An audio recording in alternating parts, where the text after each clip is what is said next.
Hey everybody, this June video is about the gradebook, and right now I'm in the gradebook for my personal skills class. And I'm just going to show you a couple of tips and tricks. And this in particular is just about organization, how to organize your gradebook.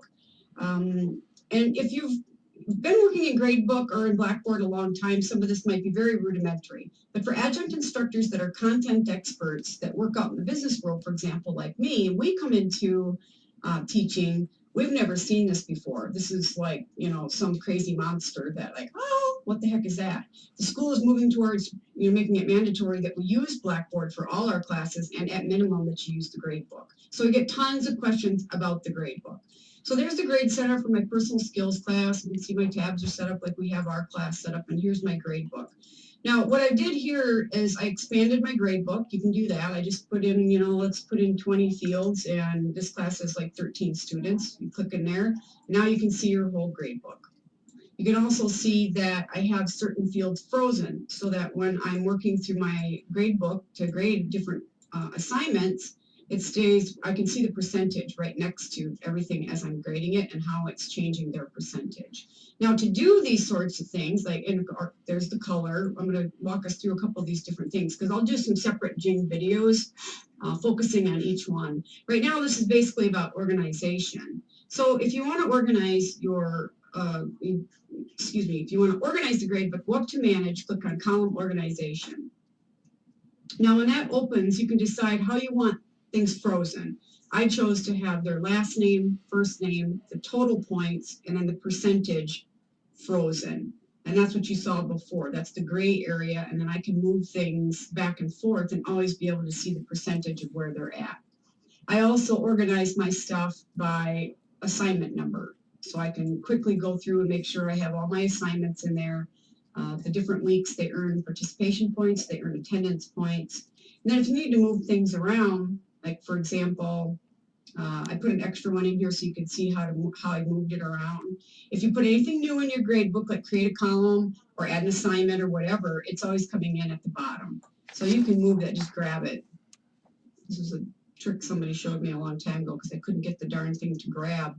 And then you can move it up to wherever it is you want it. Once you do that, you hit submit, and you see that it's there. Oh, it's slow today. So now I'll be able to go over here and say, oh, look at that. Isn't that interesting? I have two columns for email rocks.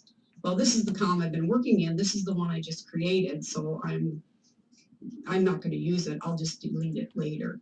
But that's an easy way for you to organize your gradebook. You can also go in here and manage other things like grading periods, grading schemas, the grading colors. I'll show you how to do that. There's all kinds of different ways that you can organize your gradebook. It's kind of a personal choice. But one thing to keep in mind is that what you see here and how you have your gradebook organized is not how the students see it. So you should always have yourself in here. You can see that I'm in here as a student, and it's another way to double check the math as well so that you can see that I'm always getting 100%. So there's no mix up with the numbers, because believe me, when you start working with wikis or having group discussion boards and things like that, it can get hairy, because here's what it will do. All of a sudden you'll be, let's say you have a wiki. I'll take you over to show you what a wiki looks like. So you just completed one.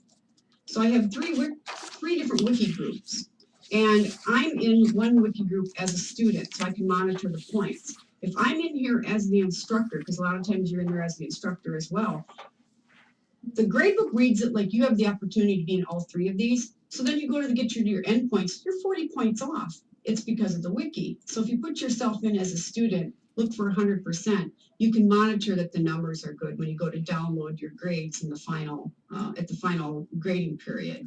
So basically that's how you organize things. You can create new columns, or you can create them through your assignment area. I'll teach you how to do the percentages in another Jing video. So that kind of wraps up just the general organization of your gradebook.